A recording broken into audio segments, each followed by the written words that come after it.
Professor. Relate to any childhood dream, like, you know? I wanted to be Indiana Jones when I was a kid.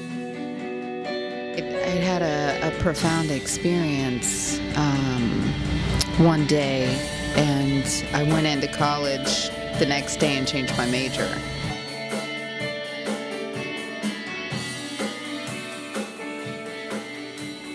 We're here. We made it. Right? So, oh my gosh. So I guess I'm just going to welcome everybody to Imagine Fitting In. And I have the pleasure of my first guest, episode 1. Episode 1. Episode 1. Arianne and I, we know each other from a local fitness club. And she is an arty of sort, and I am an arty of sort, kind of character. So we are very creative, and just through our vibe and energy, right? I don't know, I can't remember the exact day we met, but various comments in the gym. Do you remember? I think it was your birthday. Oh, really? Yeah. All the way back in January? Yeah. I think it was, I'd seen you, but I think I'd stopped you outside of your car. Uh-huh. And I said we were kindred spirits. Yeah, I like that. I like that. You said, well, it's my birthday. So, again, welcome. And the reason, the whole Imagine Fitting In podcast is about mentors, healthy lives, and community. And we're looking to share some of what I discovered that Arianne is a social worker. She does some great work in the community here of Dayton. And I'm excited to learn more about exactly her background, what she's been into, and, whatever. So what can you tell us top of your head there, dear? No, top of my head. That's a hard question. Have you lived in Dayton all your life? I was born in Washington State, but I moved to Ohio maybe around 3 or 4, so I think I would consider myself an Ohioan, round and about Dayton. So sure, it sounds like a native. Yeah, it feels native. I'm one with the corn. Yeah, for me, I actually was born here. Okay. Way back when. I'm not going to say the year. Come on. I spent my first 21 years here. I spent the last 2 years running the streets of Dayton with my buddies, and I ran sound. Actually, I was a sound man for the Broken Arrow Band, and it's way back. And I moved to Chicago. So I was 21 years old, moved to Chicago. 21 years later, I moved to Los Angeles. Nice. And then come about 15 years later and passed through New York, San Diego, now back in Dayton.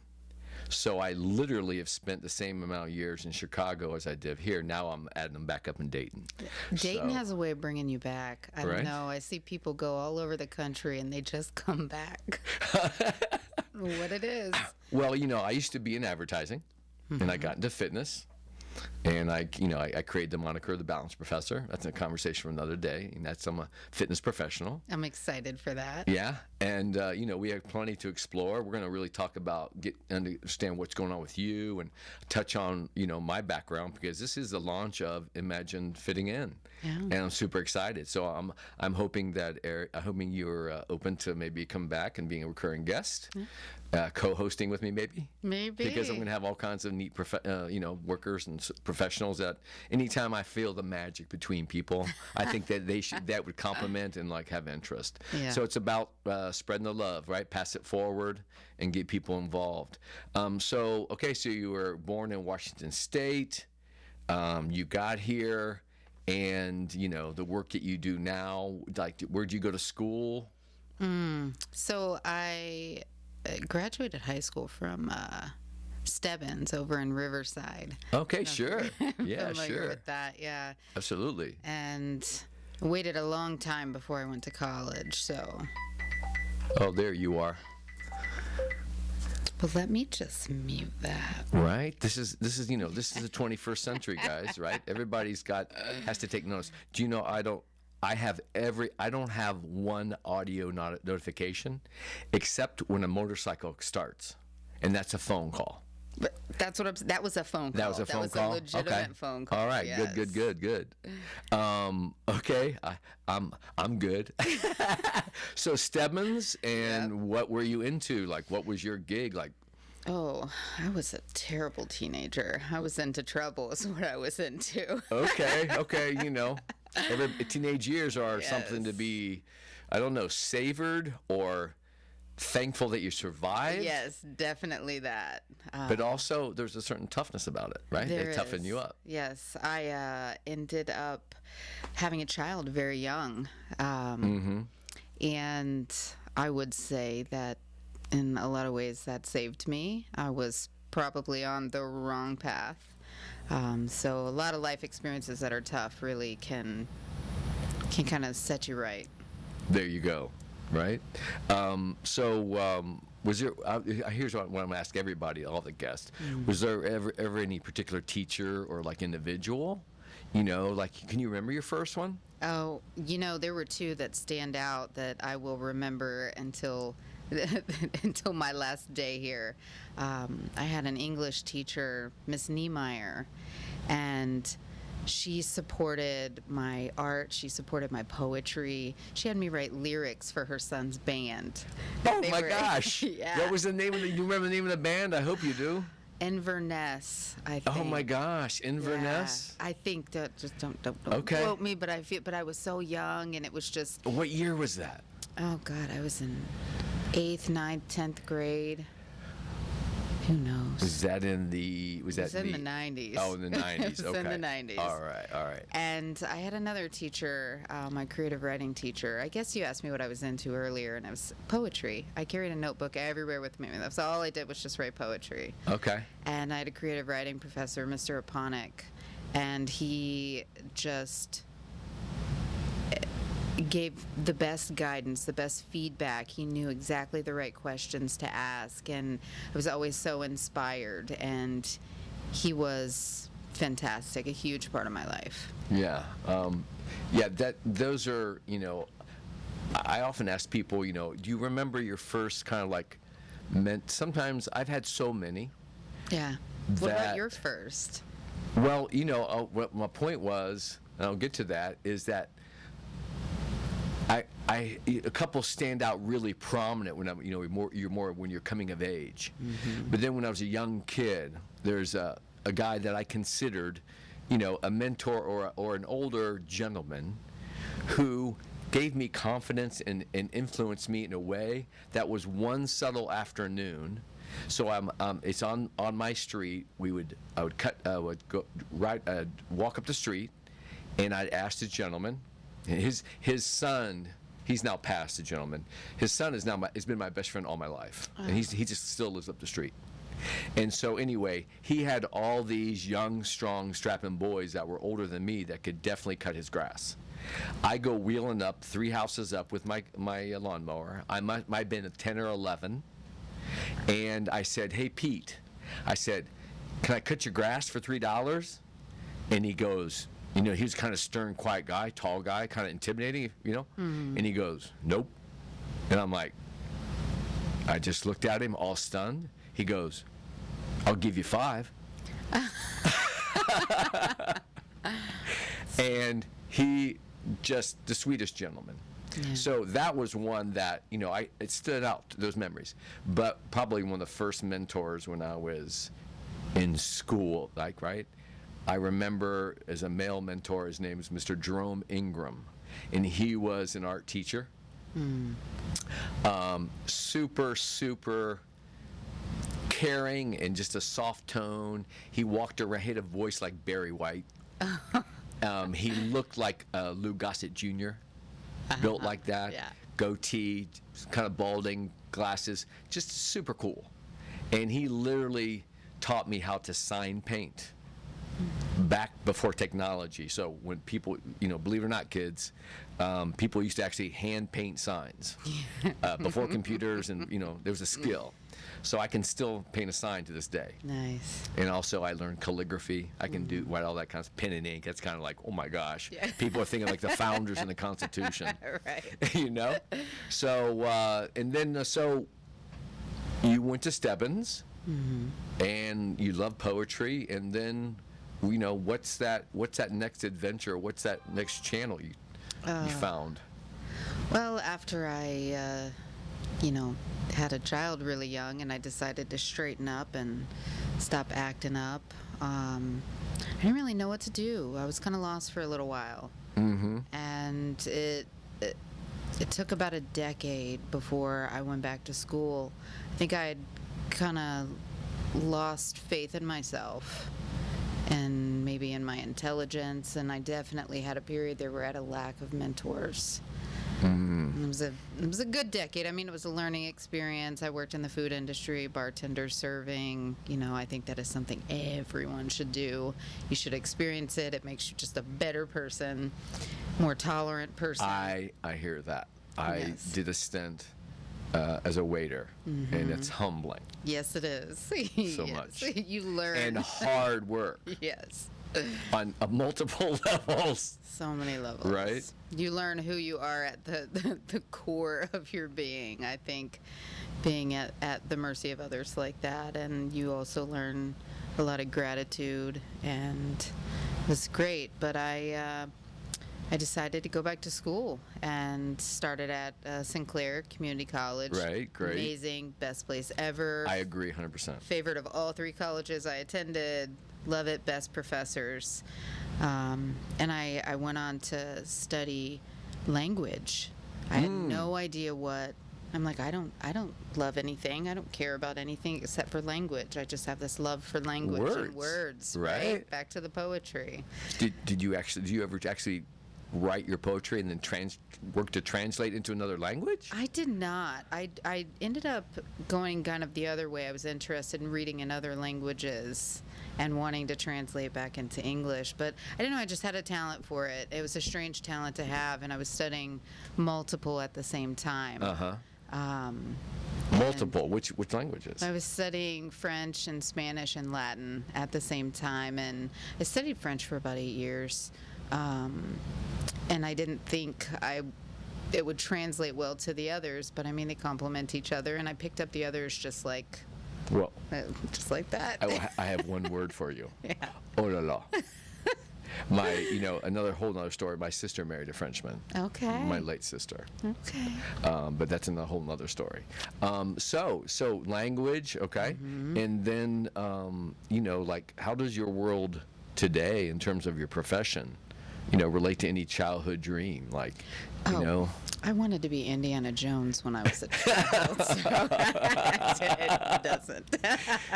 I wanted to be an archaeologist. But, Oh, okay. I had a profound experience one day, and I went into college the next day and changed my major.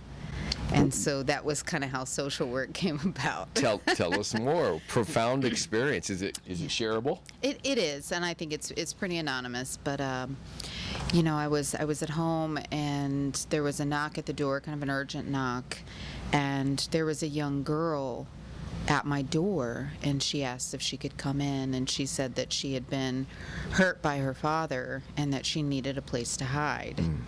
And so, of course, I let her in. I didn't really know what to do. That gut reaction in gut your reaction, deep, right? Your you deep just caring move. soul, right? Yeah. And I think maybe her dad had seen her come up to my house, and so he had called the police. The police showed up at my house and really just entered and came and got her and took her home and gave her right back. Obviously, I don't know the backstory. She was clearly distraught. I just remember feeling this rage. Like, that's it? Like, we're not even going to have a conversation. There was no conversation between this girl and the police to kind of see what was going on. I mean, she was clearly emotional. And I said, I need to do something about this. And I went into the college the day after and changed my major. And obviously a lot of social workers start that way because a lot of people still think all we do is work in children's services, which is amazing, the most difficult work. But I learned kind of that was just the first step into the field, and had no idea how vast it was. Oh, and so I mean that moment, it's almost like, you know, you almost became like an immediate surrogate mother It was for not just her, but for Yeah. all around you. Yeah. I mean, obviously, I can see it in you. You permeate a caring love, and you know, you have to tell us, you know, to how, you know, your immediate family and your kids. And I don't know, you have, I think you mentioned you have 3 Yeah. children. Is there anything to share about your kids, or we can talk about how you work and what's. So, all 3 of my kiddos are autistic, and there's about 14 years in between all 3. My first and my third, they're profoundly different and such unique individuals. Each came with their own life lessons. So it was nice to have them kind of spaced apart in the way that they were, because I got to spend time with each of them when they were young, and they each had a very specific medicine for me, for sure. What do you mean by that? So I talk about that difficult times as medicine, and it's a lesson that I'm supposed to learn from this.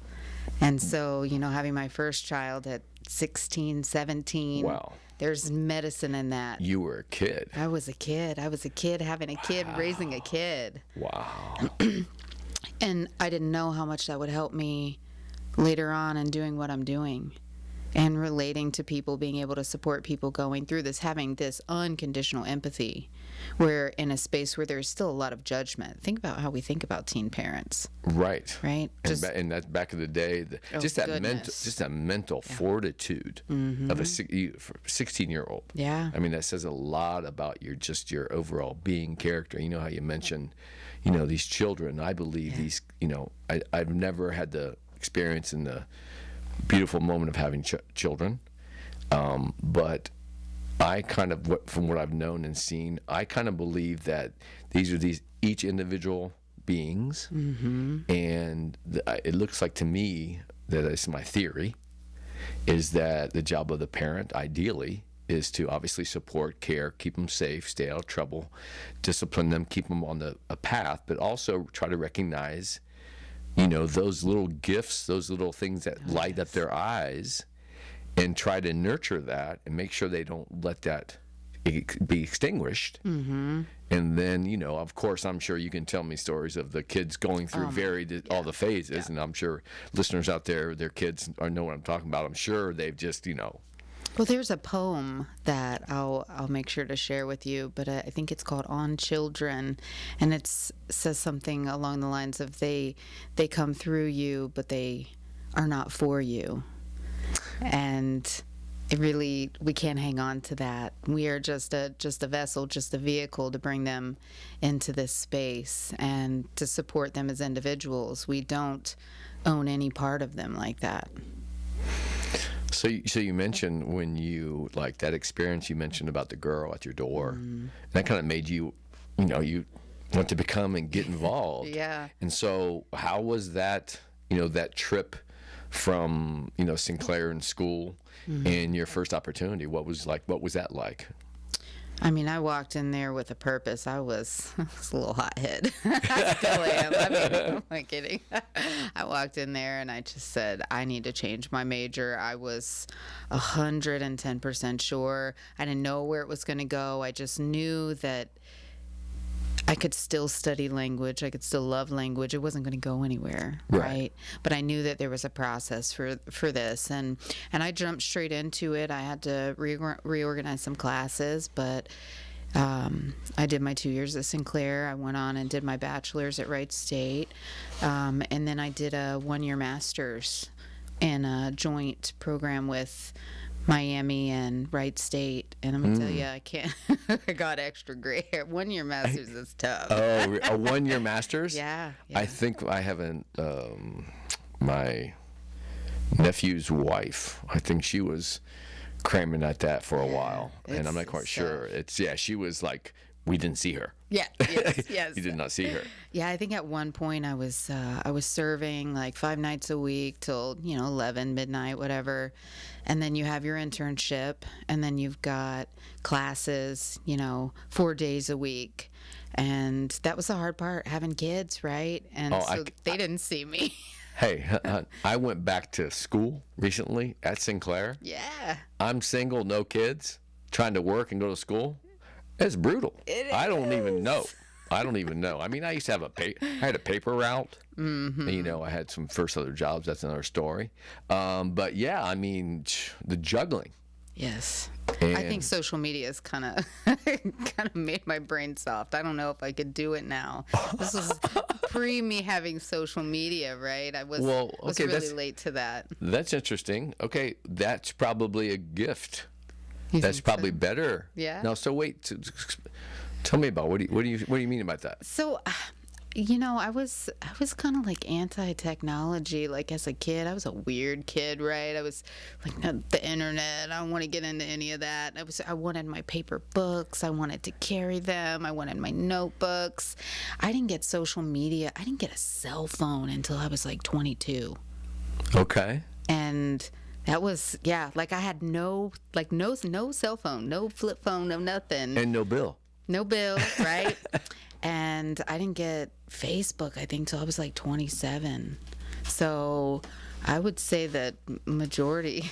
And now I'm as addicted as anybody else. Sure. I'm on it all the time. Right. But it was an experience. I didn't have cable, Wi-Fi, none of that. Okay. Yeah, I literally, I think when I was living in Chicago, single, and I was hustling in advertising, I had a TV with an antenna, and I watched what little TV. I was either traveling around the world or I was doing stuff, and what TV I did watch, I think I watched American Idol when it first started because it was just music. I'm crazy about music. Yeah. And that being said, I think that I should have you back because I think you're the perfect person to interview me would be awesome. Get deep inside. And but music is really special for me, and it's the written word because I practice a lot of mediums. I won't even get into the number of mediums I do. Yeah. But I've come to realize that the spoken word, and I wrote poetry during my times of struggle in Chicago. When I was young, I moved to Chicago when I was 21. I didn't know that the brain doesn't form till 25. I went with a pillow, and my sister and her husband helped me out, got going, and boom, off to the races. So it's the trials and tribulations, but like you said, those experiences toughen you up and say, okay, this is the world. So now what would you think what would you say your biggest strengths were? I mean, now I know that you mentioned to me that you're an administrator. You've not only did your individual kind of roles, so what was your first role, and like what other roles are your current role? Yeah, so I started out as I did a lot of different internships. I was in a school, I was in a DV shelter. I was in another school, an elementary school. I started out doing individual therapy, and it was a community mental health, and it was like you don't know who you're working with, what you're going to get. You don't know what your specialty is. 2 to 99, like anybody could walk in the door, right? Right. You're just there as an ear and go. Yeah, and it moved from that point to a program in the juvenile courts. There were some youth felony offenders who I would say a lot of people had given up on, right? They'd washed their hands of, that they're lost cause. And so there was a program that they offered to these kiddos, kind of like a last-ditch effort to kind of try again, right? And so I did intensive therapy with them for 90 days, individually and groups. So I saw these kiddos every single day, and it was the most soul-shaking experience for me. And behind every single one of them was trauma, and that was really what started I know we hear trauma, everything nowadays. Sure. And you think, here's me, no internet, I wasn't aware, right? And and I'm coming to seeing, well, of course they're doing this. Look what they've experienced, right? But what I found, because of my own trauma experience, I don't come from a place of guilt or sadness or, oh my gosh, like that happened to you. I never felt that kind of sadness. It was always that other, holy crap, like look what you've been through, and you're still alive, like you're still here. It was like an excitement of, you obviously have a need to survive. We just got to figure out how to get you to thrive, right? We got to reorient some things. There's a hopefulness. That hit a common thread in your being. Yes, it did, and everything. I mean, I was in trouble constantly. You know, I was a teen mom. I was doing all kinds of stuff, and Sure. I grew up in, you know, some pretty intense poverty, and so there were a lot of things that I experienced, and I saw myself in these kids, but not in a way that my own stuff, you know, because I feel like I did the work beforehand, you know, like my own work. But it was kind of like, I can make it, you can make it, we can do this. There you go. And I'm sure that energy just permeated. I hope you know, so. It vibed to, okay, so, you know, you did that, and was there like a secondary period before you now? I mean, I know you're an administrator and your work. So after that, I ended up going to an agency that serves folks with living with HIV and AIDS, and that was a totally different experience for me. I got into grant work. I mean, all different ages, all different lifestyles, everything you could think of, and that was also another profound experience, because growing up, they talked about HIV and AIDS in school, you know, they taught it, and I'm like, wait a minute, no one's talking about this anymore. No one's really putting this out there. And after the opioid epidemic in this area, you know, I don't think anyone had any idea what a lot of our community is struggling with HIV, and there was just still a lot of myths and miscommunications and misunderstandings, and it was a beautiful experience. I got to work so closely with some amazing people, and then I got to dip my foot in the grant world, which I found that I loved. Great. You know, to me, I remember I was in Chicago when HIV hit, single, in my 20s, HIV hit. Yeah. You know, and you heard, you know, it was a national story, like super, right? Like, what is this? Everybody, that's a subtle, like, COVID-like level, right? And, you know, you were extra kind of like, a what? And it was on such a national message, but, you know, you're pointing out that, you know, when to local communities, right? Before that was like, okay, that's a national issue. It's going all around the world, and there's people affected. But then the baseline of mental health, quote unquote, and health of communities, and that goes all the way to schools and churches and communities and, you know, children's programs, if there's, you know, the YMCA, all that, you know, all that kind of stuff. And, you know, my personal, you know, experience here in Dayton is, you know, I go way back when, you know, to be honest, growing up, I was this creative, you know, kind of, I wasn't a tough kid. I wanted to play Pee Wee football, wanted to be a part of it. But I was super creative. I'd sketch my fellow students in school, and everybody knew I was very creative. And I came of age, and, you know, I seriously just experienced a lot of, looking back, a lot of dysfunctional families, a lot of alcoholism. And then, you know, the drug of choices were many others choices besides the opioid epidemic, fentanyl. And that's just like, okay, it's a street drug, or it's a legal, you know, quote unquote, legal usage drug, but they take it to extreme. And, you know, when you clamp down on all the, you know, when it was cocaine and all the other kinds of drugs, amphetamines and that kind of stuff, and, you know, we have got marijuana, cocaine, all that kind of stuff. And it was like, you were either, you know, that was like going on. And, you know, that mental health part of it, and, you know, to me, I'm a very strong believer that, you know, drugs are not the problem. You know, it's we need that escapism. The opposite of addiction, the way to treat it is through community, right? And a lot of people struggling with addiction, they're pushed away from their personal communities. They feel disconnected in every way. And, working with these folks who are living with HIV and AIDS, I think we can't treat things like that as a national issue. I think you have to take it down to the community level. Like, how do we engage these people where they are? What is the culture? And that was something that I learned. Our main agency was in Columbus, and I'm like, Dayton's not Columbus. We're not those people. Right. We're different people. We need different things. You've got to engage us a different way. And I have just a ton of fond memories working at that agency. I met some of my best friends who are still my best friends. Really? Yes, my people, my lifelong people. Nice. Who were just so caring and like-minded, had similar interests. And so after that, I got recruited, I guess, because I was there when COVID hit, right? And so we couldn't go and work with our clients. They have vulnerable immune systems, and so everything was just really shaky, and I thought we were going to work from home forever. And so I kind of stepped into the thick of it and went into the schools where they were trying to bring the kids back into schools.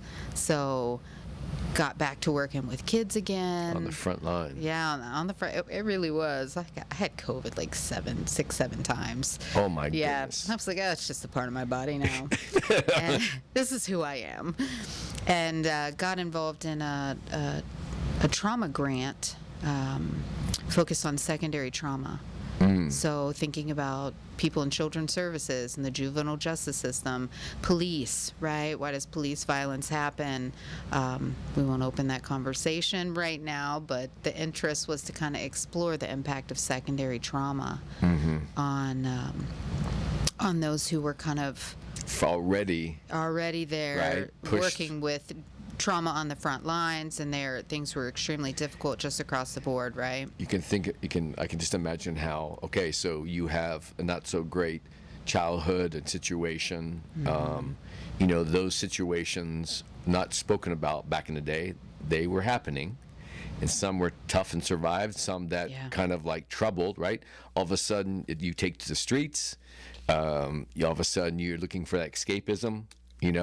The first, I can remember like when I was 21, going, and you go out, right? What do you want to do? You want to go into those loud clubs. Yeah. You want to be in this loud pounding music, and you want all those hearts to beat as one.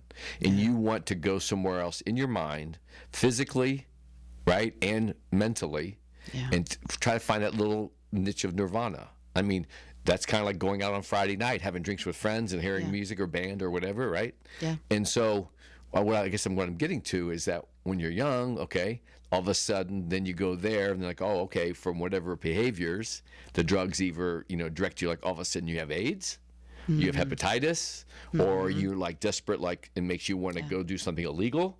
Yeah, and then you get involved in relationships exactly. People who aren't in the right state of mind, like yourself. Right, and then when you mention the police, they're out there.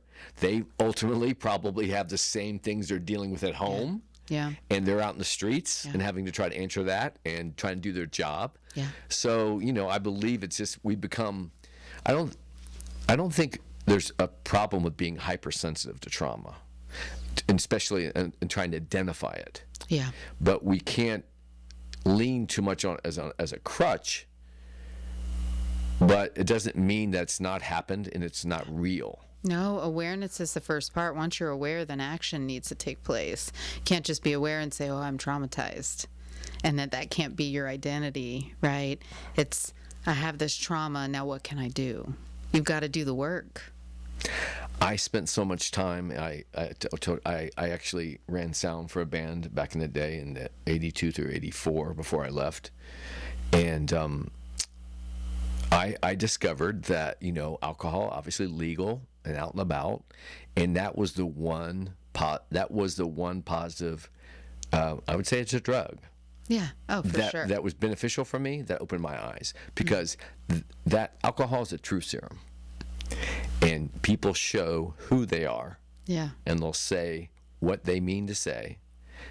either, you know, trying to be spiteful, let something out, or just try to channel and, you know, avoid the situation and try to put it on somebody else, or right. So I grew up and everybody just wanted to get drunk and fight.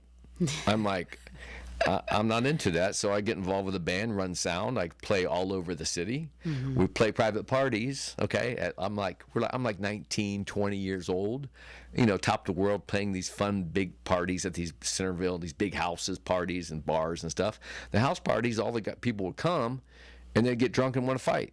Oh yeah. So it was experienced my fair share. Of right. So, you know, as band members, we were just like, "Where's the girls? You guys can fight. We'll be the entertainment." But I'm not into fighting anymore. So I shifted to Chicago. But you know, in your career, you know, like today, what's a typical day for you like? Yeah. So I currently work with autistic folks and those with intellectual and developmental disabilities.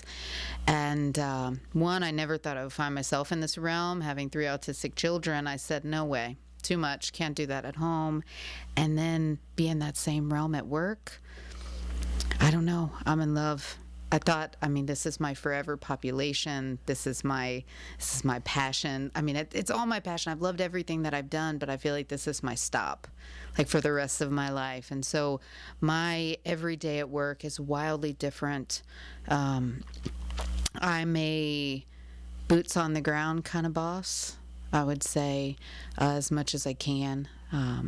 So I started kind of as an operations manager, and I think I have a mind for that I didn't know I had a mind for that. Pleasantly surprised.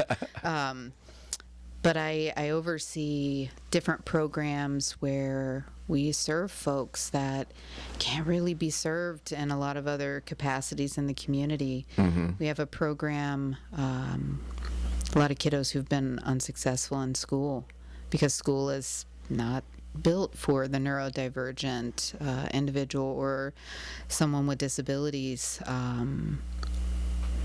Not often. Mm-hmm. And so we have individuals that have not been successful in multiple different placements. We offer a break for parents. It's impossible to find a caregiver, babysitter, right? Mm. These parents, I mean, I'm one of those parents. I get it. I was going to ask you, I'm sure many listeners, especially mothers, yeah. I mean, 3 autistic children. Yeah. You had one at a young age. Yeah. And then what is that thought process? So like all of a sudden, were you thinking like, oh my gosh, am I going to have did you realize like there's a possibility of another one and then another one? Like, well, tell me how. Yeah, my first kiddo was born in 2001. And so, again, no internet, right? So no internet, I didn't know anything about autism. I didn't know, and I didn't learn a lot of what I needed to know until I went through school. And even then, looking back now, all the miscommunication, everything that's not taught in school. I learned having a daughter, what it's like for females and the misdiagnosis. I think there's a whole lot of expectations we place on females that boys will be boys, a lot of that. And so the symptoms look completely different for autistic females as well. And so I think that they are underrepresented, struggling. And at that point with my daughter, I didn't know until she was older, until she was a teenager, right? But my youngest was nonverbal until he was about 6. He is I always say they have 3 different flavors of autism. I'm allowed to say that. And he's very, what you would consider traditionally autistic, like what people think about, like he's flapping his hands. He mostly speaks in echolalia, which is where he just repeats what someone says. He can understand what I'm saying. I can give him directions. And so it was really through him that I went back to my other 2 and kind of looked and said, oh my gosh, I didn't know. I'm sorry. Oh my goodness! All the mistakes. Right? Do we know? I mean, I'm not familiar. Is there is it a gene or genetic variant, and how does that work? Yeah, You so know- I think that they are tying it a lot to genes. There is a genetic variant. I actually listened to a podcast. I love podcasts.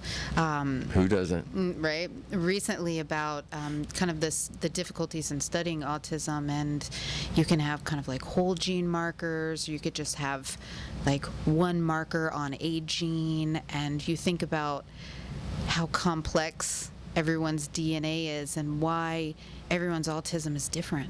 That's why it's not the same. It's not the same symptoms. It's not one specific piece that they can identify. There are little tiny markers all throughout you, and that could come up with the most interesting combination. Some it's extremely difficult and very debilitating. Others it can bring some really unique gifts and insights, and so it's hard to study it because the difficulties and kind of doing research with autistic folks. Some may be treated through medication, some may be treated through specific therapies, but you can't really get the population through the studies that they need to kind of identify, hey, if you have these gene markers, maybe medication would be best for you. If you have these gene markers, then maybe this type of therapy has been shown to be effective. And we're in the earliest days. So did you go that deep dive and different doctors and no, you come to about that information, or you just kept living your life and going having your next child and yes. Okay. I just kept on living my life, and I don't think autism is a bad thing. I think I know a lot of people who are it's such a complicated conversation, because you ask a parent and it's so hard on the parent, right? You're grieving this loss of some idea that you had for a child, that potential. Right? Yes, all that potential. But the individual isn't grieving a loss of anything. They just are who they are. They're not suffering from autism, right? Kind of like so, they know what they know. Yeah, they know what they know. And parents, we really get in our own way about a lot of stuff, and we parent through guilt. Like, my son may never get married, and he may always live with me forever, and he's not sad about that. But I might be sad about that, right? Yeah.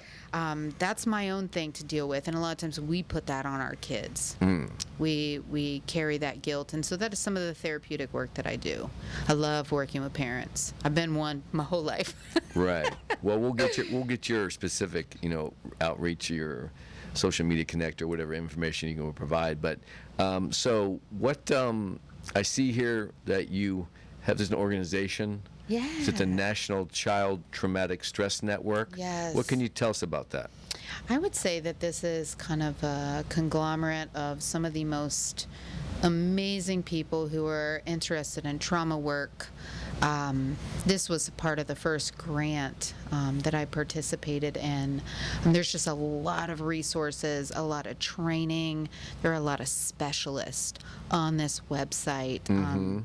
So it is just this agency that is just sort of gathering information, and so they've got all different types of trauma, the big T, the little t, right? Okay. The 9/11, or someone in your family has passed away, or you've experienced poverty, and they recognize the entire spectrum of trauma, and so there's something for everyone on here.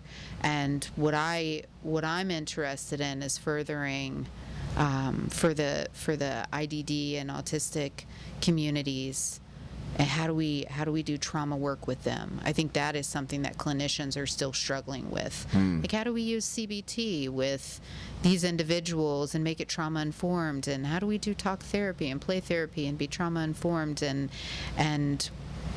so many avenues, so many potential. So many. There's so many existing kind of classifications, like their specialty, and probably to be developed. Yes. Now, would you say this is a really good place starting point to, like, on a national level, and then they can help zero down into more local support? I think it's a really good place for information, really good place full of links for outside agencies, and then there is a directory of different folks who are just involved, who've done work with the NCTSN. Okay. Well, I'll make sure that we'll put this in the podcast notes where people can access it. But yeah, I was thinking.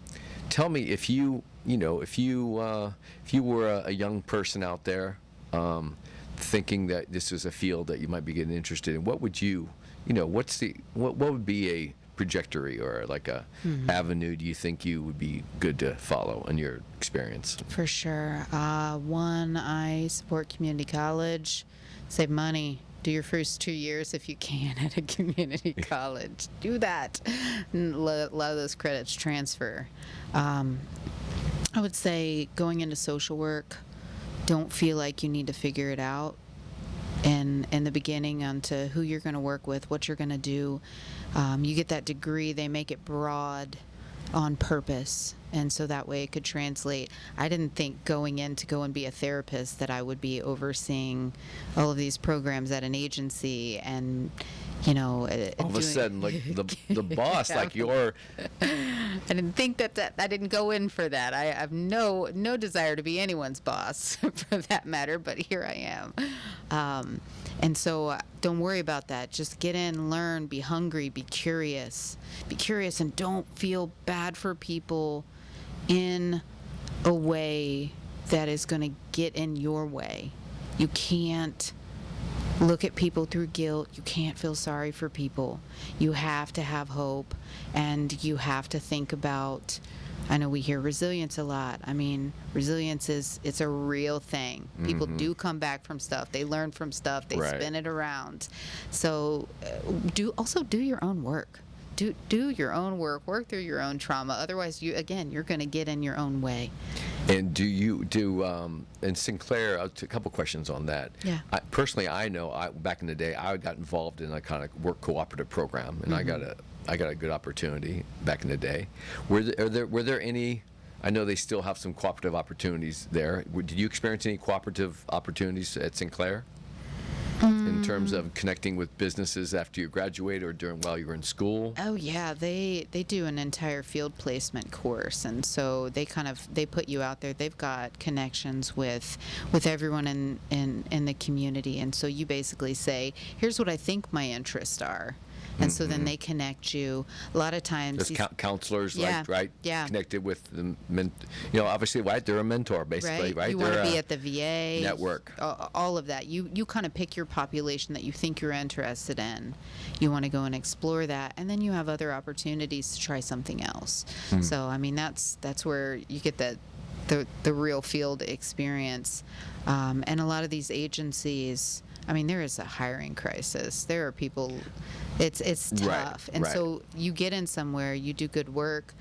I mean, jobs are guaranteed. Jobs are so guaranteed in this field. And I'm glad to see that pay is starting to increase because it's insanely difficult. Right. And it costs just as much to go through college as it does for a job that pays 3 times as much. So it's nice to see that that's kind of moving. But yeah, lots of connections with Sinclair, Wright State, Miami, Ohio, OSU has a great program. I think UC. Nice. So, what have you found that ensures good communication skills? I mean, you obviously deal with a specific audience, but when you work with your fellow workers and you guys are in the same game. Yeah. Do you have any I do. I have a soapbox about this. Tell me more. I got thrown into supervision pretty early, being a supervisor and offering clinical supervision for others. And what I found is there are a lot of supervisors out there that expect people to pivot and shift to them, right? Like, this is me, this is my personality, I know the things, you're supposed to listen to me, right? And I think it's our job to shift our personality to meet other learning styles, right?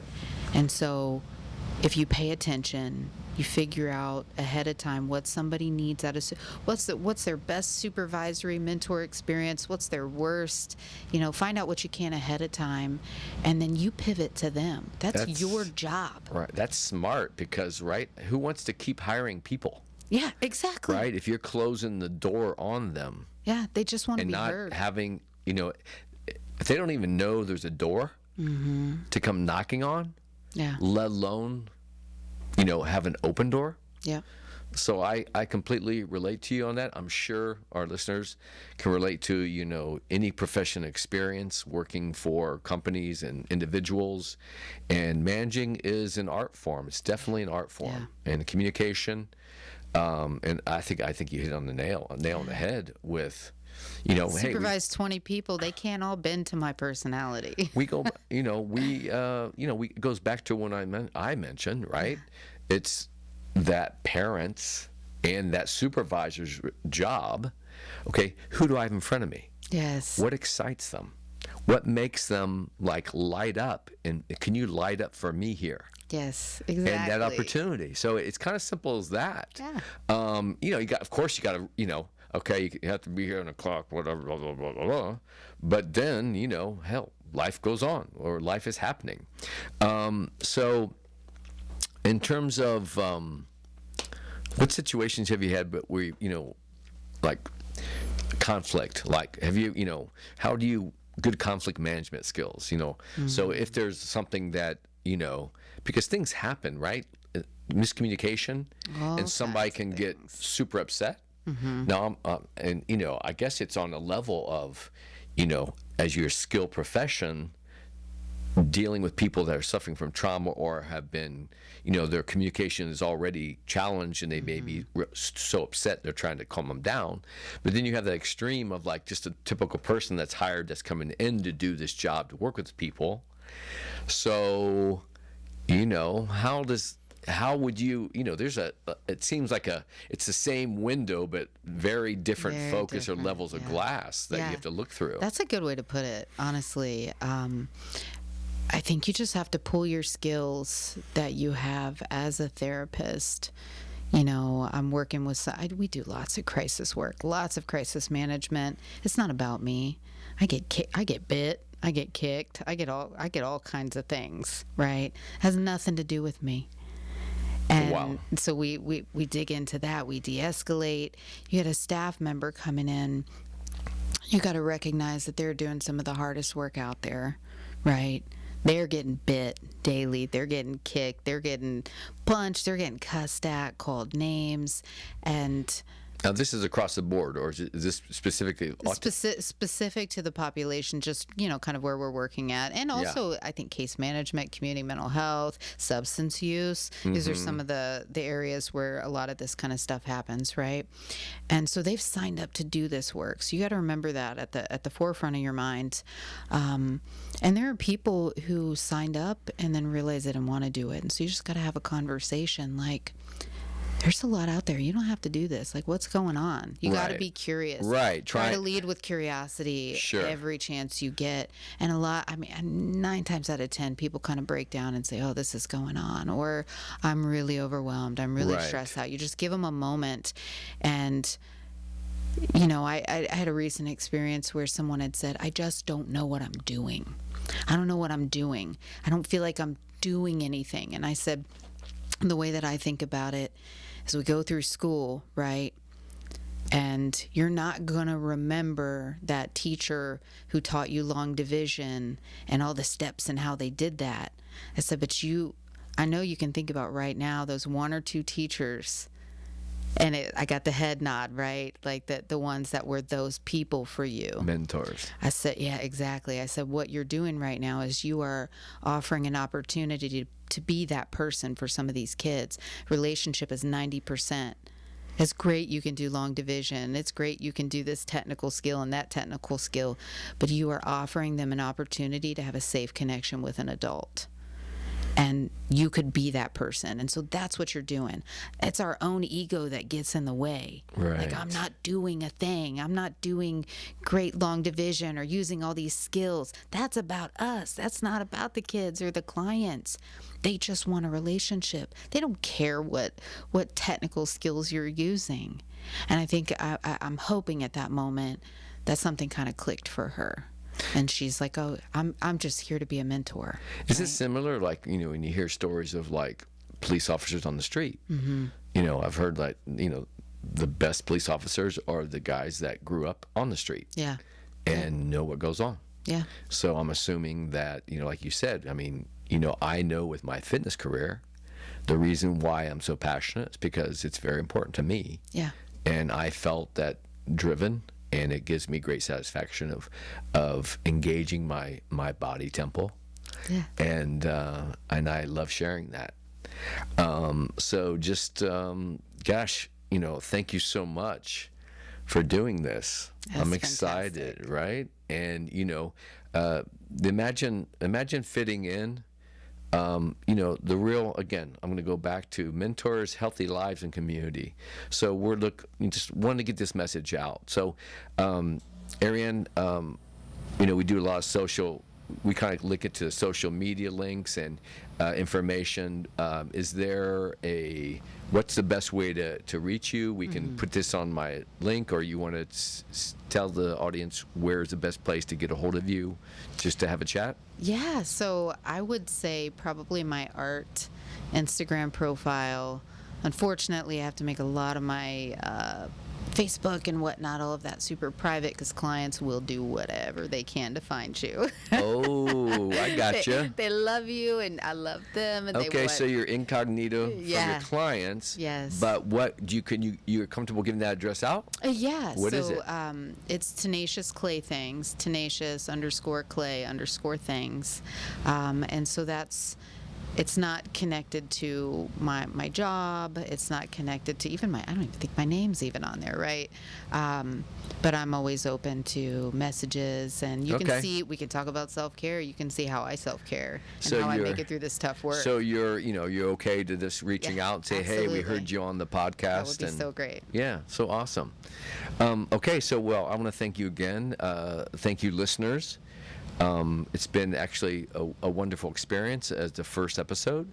And again, I think I've got Arianne in my in the books for upcoming episodes. So we'll talk about that more, and we'll watch the feed, and we'll go from there. Thanks for having me. Thank you so much. It's been a true pleasure. All right, take care. Bye-bye. See you, kids.